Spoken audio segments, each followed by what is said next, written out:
I'm here with Simon Nye.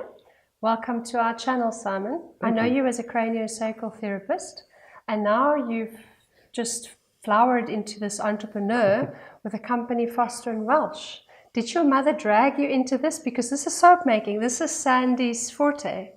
Yes, well, it's the family business, so to speak, and she didn't pull me kicking and screaming, but she opened the doors and Okay. I willingly came in. Right. She's got a wealth of knowledge behind her and no daughters, she always says, to pass it on to. Oh, okay. But, we're moving into new gender roles.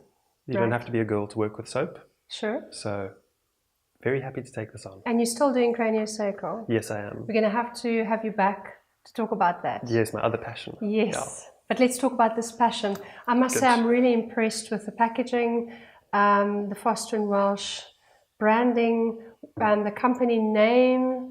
So I'll chat to your mum about that. I have to have her here, and also she has to talk about this. But just tell me about yourself. What led you here other than the family business? Well, I'm very grateful to have grown up in this family. They taught me by example really about health, and health coming from nutrition, what we put in the body, and also what we put on the body. So that set me in great stead to move forward. And so it's been second nature. I was groomed that this is the way to live, and it makes sense. Both your parents are integrative medical practitioners. No, your dad's an integrative medical practitioner, Daleen Totten, and your mum is a naturopath. Indeed, a doctor in naturopathy. Yes. So good credentials behind them, and I feel almost like the proof of the pudding. So talk to me about becoming a businessman. Well, I came out of corporate publishing, which was very intense, didn't really work with the family model, and was quite a toxic environment. And I just found myself spiraling down the longer I was in it. So eventually I made a choice to get out, and I was fortunate enough to have these doors open for me. Right. And be welcomed into the family business. Can I pause you here? When you talk about spiraling down, I'm sure that touches a nerve in a lot of people. What did it look like for you? Well, first thing that comes to mind is skin health. You could see that I was grey, I was tired, I didn't look healthy. And my mood as well it wasn't nice to be me.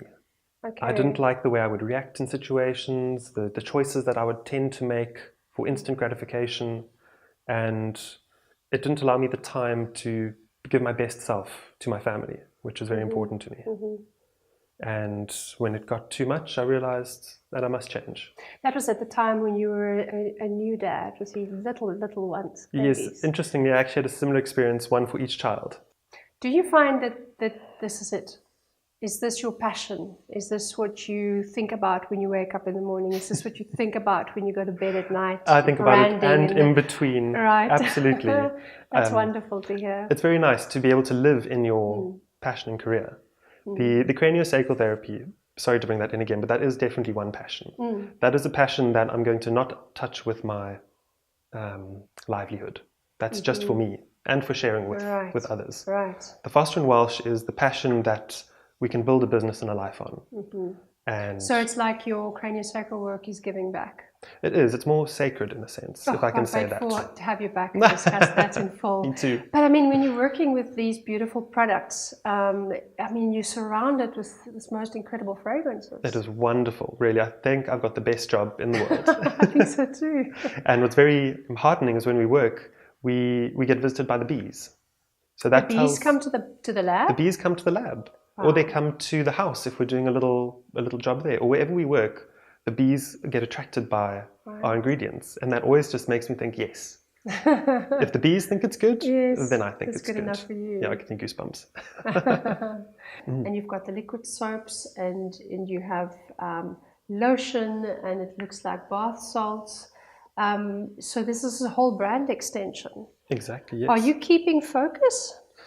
Are you building it and keeping focus, or are you broadening it and running with everything? Well, I guess what you're seeing here is our first broadening. Right. To feel the marketplace, where are we and where is the market? And our real focus will be in the one product which we may touch on just now.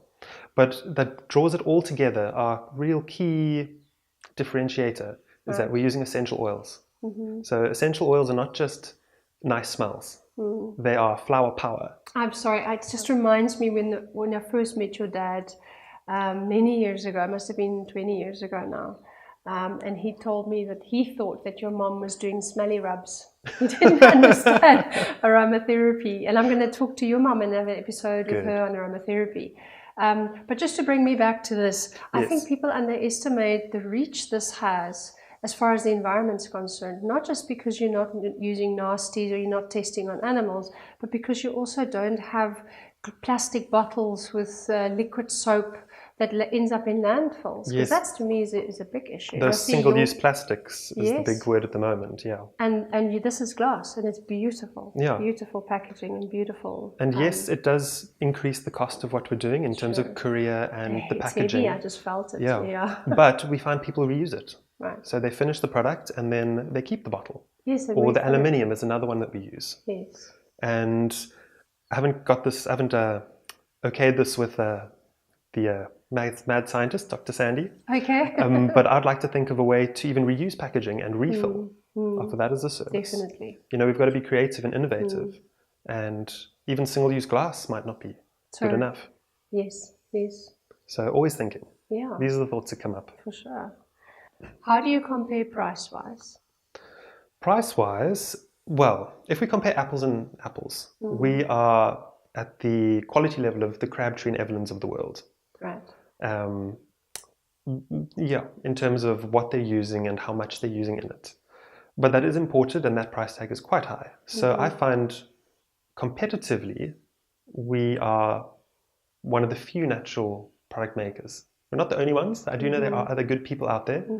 But by and large, people are using cheaper fragrances and fewer variety of oils to make their products, or other ingredients too, and to keep their price down. So I'm wanting to share this with the world. That's really my motto, is that these products that we're sitting on and are developing are so good, it's my duty to share it with the world. We've got to get over that humility block. So it's more for you about essential oil, from what I can tell, than it is about soap. It is, because there's essential oil is in the soap. It's in all of the products is based around that we're using essential oil and not the fragrance. And it's not, again, just for the smell, it's for the actual effect. Let's quickly talk about the names. Yes. This one is called Calming Amethyst, the purple one that I've been holding on to. And then there's Jasper. Jasper. What is in there? Well, Jasper's my son's name. I had to do a call out there. Right. And my daughter's also in there. We'll get to her. Okay. So this is the... What is in Jasper? In Jasper, it's centered around buchu. And, buchu is quite a strong oil and a fragrance. So Sandi's balanced it very nicely with a whole lot of other compound. My oldest daughter goes mad for buchu. Oh, yes. Yeah. Yeah, you either love it or hate it. You love it or hate it. So we've got the buchu, we've got the coriander, we've got the lemongrass, the West Indian sandalwood. We use quite a lot just to hold and fix all of the synergies. Right. And the topaz? The topaz is all based on our local citrus. It's lovely. Right. And the color of the oil is this golden yellow. It's so vibrant that when we're making the clear soaps using that blend, you don't add any color because the oil itself is a natural color. Wow. And so we've got grapefruit and mandarin and nachi and orange and lemon and lime, just about every citrus we can get our hands on locally. Wow. Yeah, it's wonderful.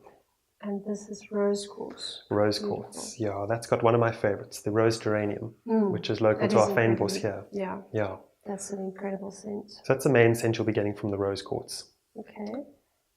What are the other ones?